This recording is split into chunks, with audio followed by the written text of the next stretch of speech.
Talking about Christmases, I think our family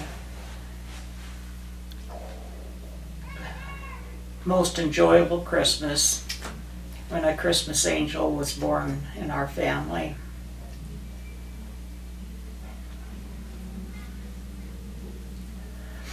I usually came 2 weeks early with the predictions when the doctors would tell me what date to expect the baby to be born. And Tammy actually wasn't supposed to be born until January. I think it was the 12th. It could have been the 15th, but anyway, in January. And so I felt like I was safe for Christmas to be home with the kids and everything.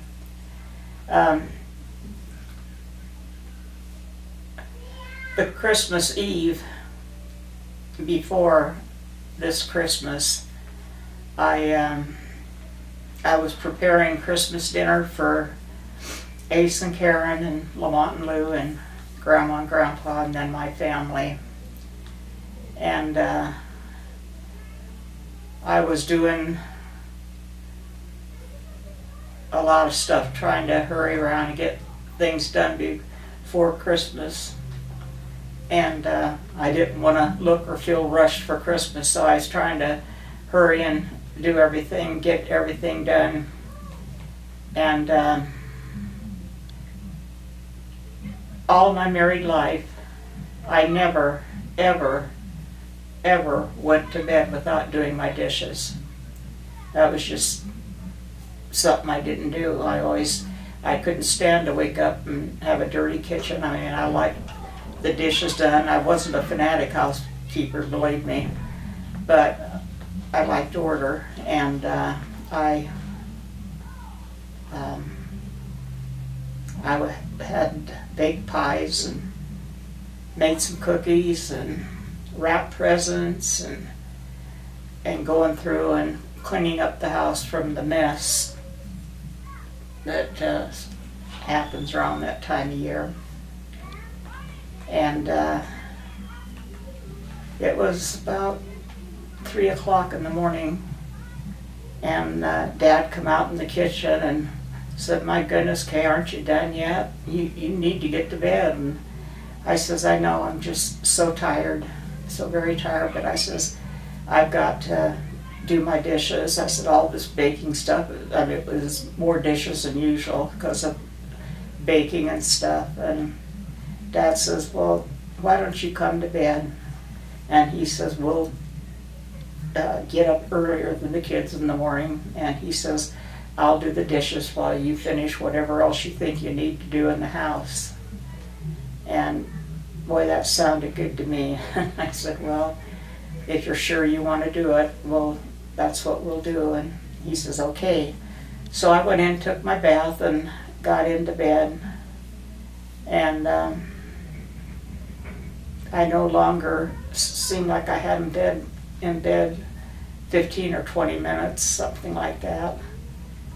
And I had dozed off, and I woke up because the bed was wet. And I thought, oh my gosh, what happened? Did I pee the bed, or what did I do here? And I got up, and what it was my water had broke. And so, you know, they tell you to get right to the hospital if that ever happens or whatever. And I told Dad, I says, "Well, what are we going to do with the kids?" And he said, "Well, we made arrangements with Ace." And I said, "Yeah, but not in the middle of the night, you know." And he says, "That doesn't matter." And so Dad called Ace and told him he's going to have to take me to the hospital. That looks like I was ready. And Ace said, Ace said, "Oh, I'll be right there." And he come over, and then he realized there was going to be nobody there but him. And of course, all the kids were asleep at that time. And Ace was just beside himself. He just didn't know which way to turn. And I said, "Well, for crying out loud, Ace," I said, "do you want me to stay here?" And he's, no. He says, "You got to get to the hospital." And I said, "Well, you could deliver my baby. And he said, oh, no, I can't. And I said, well, remember, you were a medic in the Army, and you took care of a lot of sick people. Yeah, but we didn't deliver babies. I said, well, no, you want me to go to the hospital then, or what? Anyway, it was, he shoved me out the door finally, and it was, I think, just 5 or 10 minutes before 4 o'clock in the morning that we went to the hospital. Dad driving like a maniac, scared to death it was going to happen in the car, and we got there, and they didn't really have time to prepare me correctly because Tammy was born at 5 o'clock in the morning, so I had been in the hospital less than an hour, and that doesn't happen most of the time, it seems like anyway. But I just felt so bad. I was so thrilled with Tammy, and I was so thrilled she was a girl.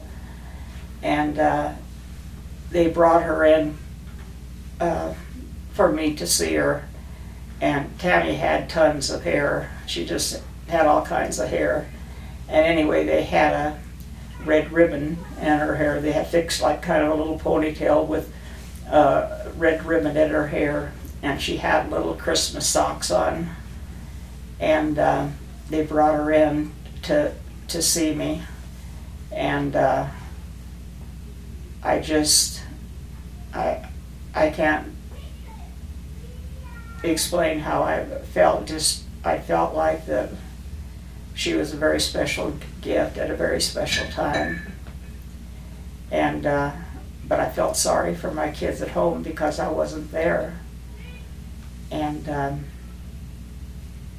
anyway, that year, Debbie asked for those great, they called them walking dolls, but they was about this tall, and they would walk, you know, kind of hesitantly, but she wanted one of those. And anyway, Dad went home, and I guess the kids were awake about that time, and Dad told them that Tammy was born, and everybody was so excited and wanted her to come home right now and wanted to see her. And they said, well, you know, Mom, and back in those days they made you stay in the hospital 3 days. And anyway, I don't like being in hospitals, and I pester them so bad that most of the time they've always let me come home when I wanted to. But anyway, it was unheard of coming home one day after delivery. But where I couldn't be there for Christmas, I just wanted to get home and see the kids while the newness of Christmas was still there. And anyway, I guess when Dad went home to tell the kids they had a new baby sister, he felt sorry for Debbie, and so he went and got that biggest present she had. Instead of finding something little, he gave her, that was her big present, he gave her that, and he says, told Debbie that she could have that so she could sleep with it. And I think Debbie was kind of tickled over that. But usually, like I said, usually for Thanksgiving, Christmas, I always fix the Thanksgiving and Christmas dinners alone. I never had any help. I never had any offers of help. And but I always felt like if I did everything that, and I'm not that great of a cook, but if I did everything that they would think that I thought I was a great cook or something, and they didn't really like my food or whatever. You are a great cook. And but anyway, that year, because I was so close to Christmas, the girls asked me if they could do anything, and I said, well, if you want to bring something that's a favorite dish of yours, or that you're used to Christmas, that I don't think you could do that. And as usual, they came empty-handed. Nobody brought anything, and then, as you can guess, cleanup of Christmas dinners are quite messy and takes quite a bit to get cleaned up. I always had to clean the kitchen myself. They girls did. They'd say, after they got done eating, they'd say, "Oh, we've ate so much, we've got to go home and lay down and take a nap," you know. So they would leave and go take their naps. But that Christmas that I was in the hospital, I had most everything ready, but just like warming it up and whatever. And Lou and Karen come over, I guess, and put the stuff in the oven for me, and you know, got the kids to the table, and all the family sat down and have dinner. But I guess it's just having your presence there that kids complained to me and said that Christmas dinner wasn't like, you know, you fix, and I kind of snickered because most of it I had done the night before, and it was my cooking. And but anyway, I think I'm gonna wrap it up here. I hope I don't bore any of you guys so much. But remember this, all you have to do is turn the off button. If you're tired of it or if you don't like it at all, that's okay with me. But for those that have wanted to know a little bit about my life, I've got so many more memories, and maybe you're thinking, oh no, but I don't know. It seems like when you think about one thing and you remember, it seems like something else comes up that goes with it, and I just feel like I've been rattling on and on.